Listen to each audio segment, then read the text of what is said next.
नाज़रीन, पाकिस्तान में कोरोना की लहर तेजी से सरायत करती जा रही है और आज की जो अहम पेशरफ्त रही वो वजीर आजम इमरान खान का कोविड-19 का टेस्ट पॉजिटिव आना करार पाया, जिसके बाद हमने देखा कि लोगों में एक हलचल और उससे पहले से भी मामला थे, लेकिन वजीर आजम का कोविड टेस्ट पॉजिटिव आ जाना और उसके बाद अब से कुछ ही देर पहले जुल्फी बुखारी का ट्वीट जिसमें खातून अव्वल बुशरा बीबी का भी कोविड टेस्ट पॉजिटिव आ चुका है। ये वो तमाम चीजें अब से कुछ ही देर पहले वजीर आजम के मुआविन खुसूसी डॉक्टर फैसल सुल्तान की जानिब से एक प्रेस ब्रीफिंग दी गई, मीडिया से बातचीत की गई और कुछ इबहाम या कुछ अफवाहें या फिर कुछ ऐसी बातें सोशल मीडिया के ऊपर गर्दिश कर रही थी जिनकी उन्होंने तस्दीक भी की, तरदीद भी की और उनके मुताबिक 9 से 10% ये केसेस जो हैं वो सरायत कर रहे हैं या इन्फेक्शन का जो लेवल है, जो इन्फेक्शन का रेट है वो 9 से 10% अब है और इस वक्त तेजी के साथ जो है वो लोगों में ये इन्फेक्शन फैल रहा है, ये वायरस फैल रहा है। ऐसी सूरत हाल के अंदर हुकूमत के ऊपर या हुकूमत के लिए जो चैलेंज है वो एक तरफ तो इससे पहले हमने देखा कि पीडीएम या सियासत के अंदर अगर हम देखें या सियासी मैदान में देखें तो हुकूमत के लिए पीडीएम एक बड़ा चैलेंज रहा, एक लॉन्ग मार्च था, लेकिन हमने उसके बाद देखा पाकिस्तान पीपल्स पार्टी की हिकमत अमली और उसके बाद लॉन्ग मार्च का मुलतवी हो जाना, आपस में इस बारे में बात हो जाना, मौलाना साहब की नाराजगी, ये वो तमाम चैलेंजेस है जो सियासी मैदान के ऊपर हुकूमत जिससे निबर्द आजमा है।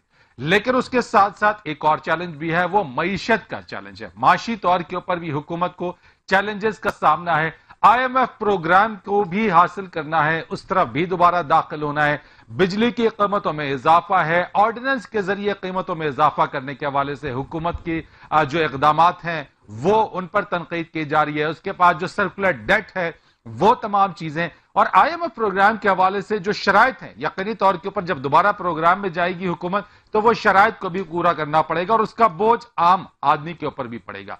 ये वो चैलेंजेस हैं जिससे हुकूमत निबर्द आजमा है, लेकिन इन तमाम चैलेंजेस को निपटने के लिए हुकूमत की अपनी हिकमत अमली और फिर इन मामलात के अंदर गो के वजीर आजम के कोविड टेस्ट पॉजिटिव आ जाने के बाद सोशल मीडिया और वजीर आजम के लिए नेक तमन्नाओं का इजहार, चाहे वो मकामी सतह के ऊपर मुख्तलिफ पार्टीज या रहनुमाओं की तरफ से हो या फिर बैनुल अक़वामी सतह के ऊपर, जैसा कि हमने देखा आपसे कुछ देर पहले भारतीय वजीर आजम नरेंद्र मोदी का भी ट्वीट आया जिसमें वजीर आजम इमरान खान के लिए नेक ख्वाहिशात का इजहार किया गया।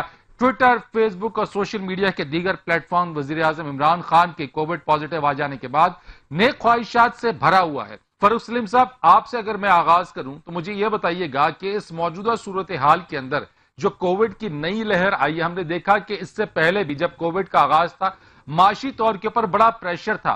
इस तीसरी लहर के आ जाने के बाद जबकि आईएमएफ प्रोग्राम में भी हमने जाना है, हमने बिजली की कीमतों में भी इजाफे का इरादा कर रखा है और फिर ये कोविड की लहर, अगर मिनी माइक्रो स्मार्ट या फिर लॉकडाउन के हवाले से बात करें तो गवर्नमेंट के लिए कितना बड़ा चैलेंज साबित होगा? फरीद साहब, थैंक यू। पहली बात तो मैं जो करना चाहता हूँ ये है कि जो दुनिया भर में यूनाइटेड नेशंस के मेंबर हैं वो कोई 193 ममालिक हैं जो उसके मेंबर हैं, उनमें से सिर्फ एक मुल्क ऐसा है जो ये कह रहा है कि हमारा निजी सेक्टर जो है वो टीके भी उसको भी इजाजत दे दी गई है और वो भी वैक्सीनेशन जो है वो करेगा, और वो मुल्क है पाकिस्तान।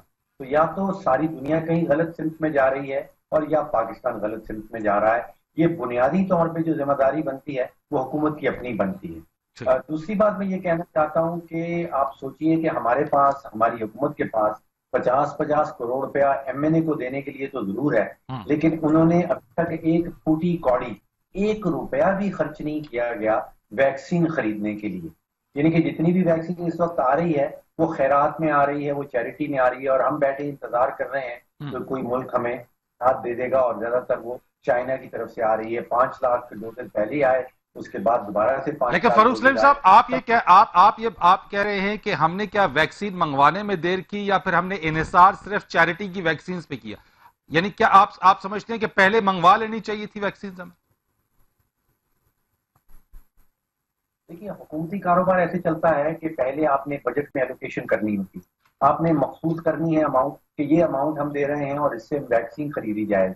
अब दुनिया भर के ममालिक जो हैं वो फार्मास्यूटिकल कंपनीज के दरवाजे खटका रहे हैं, कुछ अरसे से खटका रहे हैं और उन्होंने तकरीबन अगले कुछ सालों की जो वैक्सीन प्रोडक्शन है उसको बुक कर लिया हुआ है। तो हम तो we have already missed the boat. हमें पहले पैसे एलोकेट करने चाहिए थे, उसके बाद वैक्सीन खरीदनी चाहिए थी।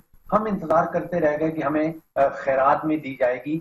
अब 22 करोड़ पाकिस्तानियों की जान का उनकी जान के बारे में सवालात हैं यहाँ पे। उनको उनकी जानों को तहफ़्फ़ुज़ देने के बारे में सवालात हैं। और हमारे पास 5 लाख डोजेज आ गई चाइना की, 5 लाख और आ गई चाइना की, जिससे तकरीबन 0.5% आबादी जो है उसको कवर किया जाएगा। अब हम इंतजार कर रहे हैं कि कोवैक्स की तरफ से कोई हमें मजीद खैरात मिल जाए और फिर हम मजीद पाकिस्तानियों को जो है वो वैक्सीनेशन उनकी कर सकें। तो ये बड़ा गलत स्टेप था। हमें बजटरी एलोकेशन करनी चाहिए थी। और अब सोचिए कि आसान तरीन अगर कोई मशवरा देना चाहे हुकूमत को, तो वो है कि आप सरमायाकारी करें वैक्सीन के अंदर। आप अपने शहरियों की पहले उनकी जान को तहफ़्फ़ुज़ फराहम करें, उसके बाद फिर हम मईशत के पहिए के ऊपर फोकस करना शुरू कर देंगे। राइट, तो मैं शहजाद चौधरी साहब आपकी तरफ आता हूं। फरूख सलीम साहब ने जिस जानिब इशारा किया, सर आप भी ये समझते हैं कि हम अब तक जो है जो हमें चैरिटी में दी जाने वाली वैक्सीन है उस पर हमने इन्हिसार किया है। अगर फरूख सलीम साहब के मुताबिक अगर हमने ये वैक्सीन मंगवा ली होती या इसमें बजट एलोकेशन करके वैक्सीन खरीद ली होती, तो क्या हम इस थर्ड वेव से बच सकते थे?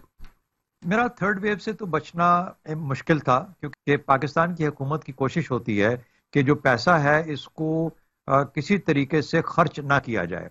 और उसकी बड़ी सामने ऑब्वियस रीजंस हैं, और ऑब्वियस रीजंस ये हैं कि पैसा है नहीं और पैसा जितना बच सकता है उसको बचाया जाए।